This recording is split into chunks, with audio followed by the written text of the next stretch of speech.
Welcome to Impact Makers Radio, featuring industry thought leaders sharing problem-solving insights to help grow your business and live the life you love. And here's your host, Stuart Andrew Alexander.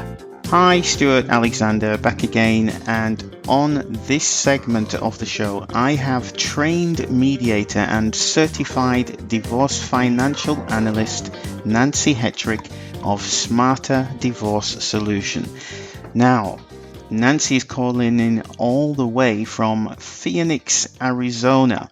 And among the many skills that Nany has, she specializes in the topic of divorce financial planning and mediation. And we'll be talking to you today about the top 3 financial mistakes made in divorce and how to avoid them. So can't wait to hear what Nany has to share with us today. So with that said, let's bring her onto the show. Nany, welcome. Thank you so much for having me. It's a pleasure. You're so welcome, Nany. So let's get the show on the road really quickly. In your own words, Nany, can you briefly describe the people who you serve and the kinds of situations they find themselves in when they come to you for help? Sure. I work primarily with couples that have been married 20 years or more, that have decided to end their marriages, and they have a desire to be very amicable. They typically want to stay out of the courtroom. Often they don't even have attorneys, and so they really want to work together to find a settlement that makes sense for both of them. But when you have a marriage that's been 20 years or more, there is a lot of financial complexity in those situations. So they really have a fundamental value on getting the financial expertise of making sure they can craft a settlement that's smart for both of them. So that's where my specialty really comes into play. Okay, so if someone's facing the situation of divorce and they come to you for your help, what are one or two of the most common misconceptions they have surrounding your expertise and what you do, the divorce planning and mediation? Could you share that with us for us, please, Nany? Well, thankfully, when they do come to me with mediation as their goal, they typically understand the mediation process, but they're very uncertain as to how the financial expertise comes into play. I'm fairly unique in my area that very few mediators will actually have the financial expertise in divorce to bring that value to the table. I think what I hear most commonly, though, is people that will come to me that have not yet chosen their method for divorce, and their most common misconception is that the attorneys understand finances and are going to advise them on the financials. And it just really isn't the case. It's just not their job. Their job is to understand the law and understand how to file the appropriate court documents for you. So that's something I find a lot, is people really overestimate the financial guidance that they would get from a family law attorney. Okay, so let's dig a little bit deeper into that then, Nany.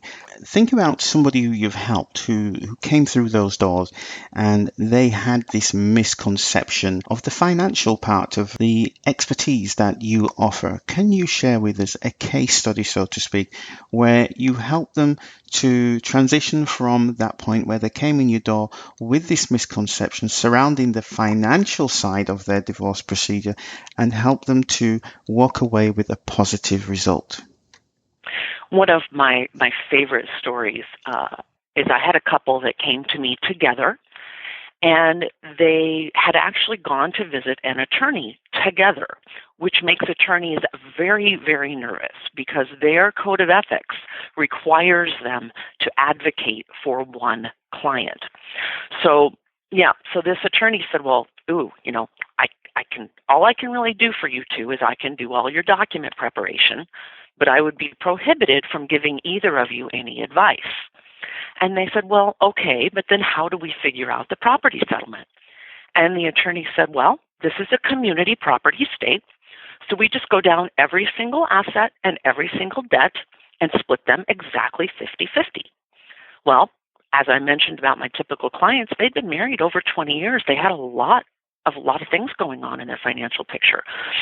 And they just didn't feel like that was the right way to handle the settlement.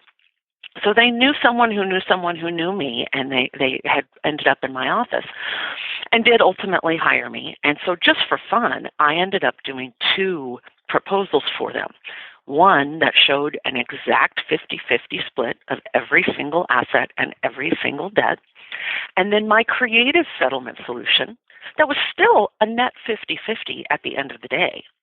But the after-tax value to each of them was an additional $20,000. So they paid me my fee, and I saved them $40,000 in taxes. And this was not a wealthy couple. Their net worth was well below $1 million. So it was extremely significant. We're talking about financial planning and mediation. So with that in mind, please share one unknown pitfall that the people who you work with may not be but should be aware of. Absolutely. I will tell you the number one financial mistake that is made in divorce is not valuing the retirement accounts properly, especially if someone has a pension. We don't see pensions as much anymore as we used to because most companies have gone to having a 401k type plan. But certainly any public employees, government employees, state employees, and still a lot of larger corporations offer pensions. They will provide you with a statement on the value of that pension, but the statement will only list the sum of your contributions and the company's contributions. And that is not the value of that pension. It is a significantly lower number than the actual value of the pension. I can't tell you how many people I've seen who literally gave up hundreds of thousands of dollars in settlement because no one valued the pension properly.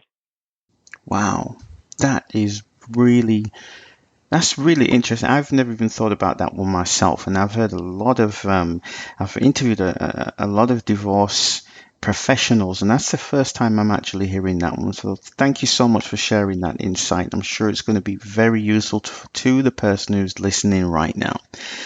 I hope so. I'll tell you, I have to educate the divorce attorneys about that item often. Well, I think one or two of them are going to find that very, very interesting, what you just shared with us. So with that said then, Nancy, you've shared quite a lot of information in a very short space of time.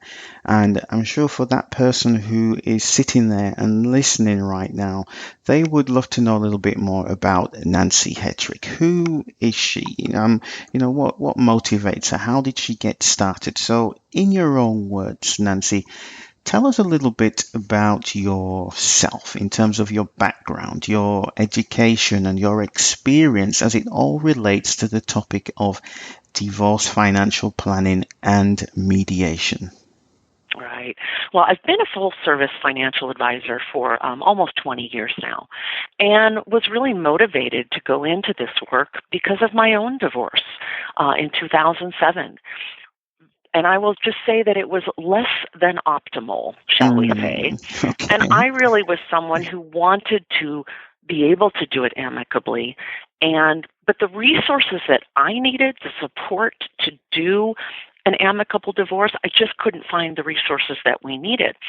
And as a result, I ended up making so many mistakes doing a do-it-yourself divorce that when my ex-husband turned angry, I ended up back in court 3 times. I spent over $20,000 in attorney's fees, and I ended up having my credit rating destroyed when he failed to refinance properties during the Great Recession.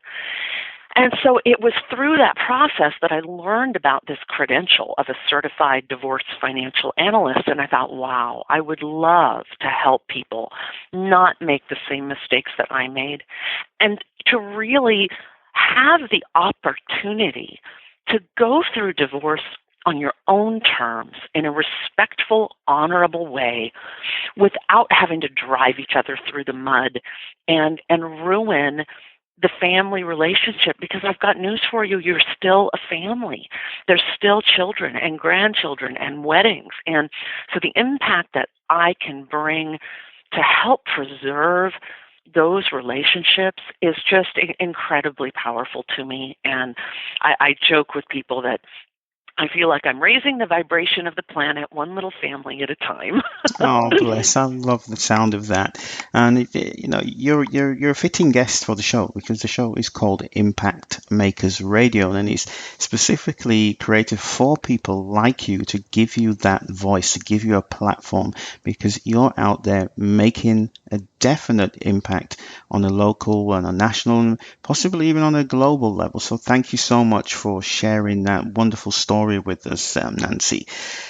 So Nancy, we're coming towards the end of the show now. I'd just like you just to close your eyes and think about somebody who's come into your office, or somebody who's actually listening to this show right now. So keeping that person in mind, and the conversation that we're having today is about the financial mistakes made in divorce and how to avoid them. With that said, what would be your absolute best advice to that person coming into your office, or to that person listening to you right now?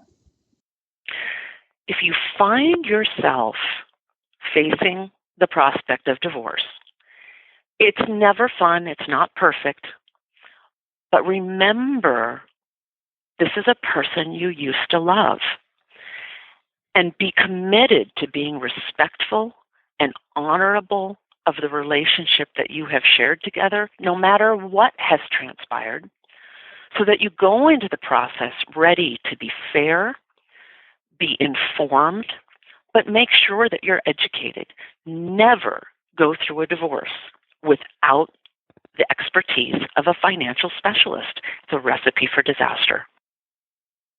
Wow, that's very powerful advice there, Nancy. Thank you so much for that. That resonated with me on a personal level, but I will keep that out of the show for now. But no, it resonates with something that I believe in. I always say people get together, they fall in love, they get married, they make these personal vows, which are really, really personal. I think so important. And for whatever reason, they grow apart and they consider divorce. And I always say to myself, why can't people just be amicable about it? Why do they have to go to war? They were in love at one stage. So regardless of what happened, just have respect for that relationship that you did have at one particular stage in your life, and make it just as easy as possible for both parties. So that's the personal thing. I didn't want to share it, but I couldn't help it. You touched a personal note with me. Well, you're absolutely right. And at the end of the day, the benefactors are the children and the family, and that's what really matters.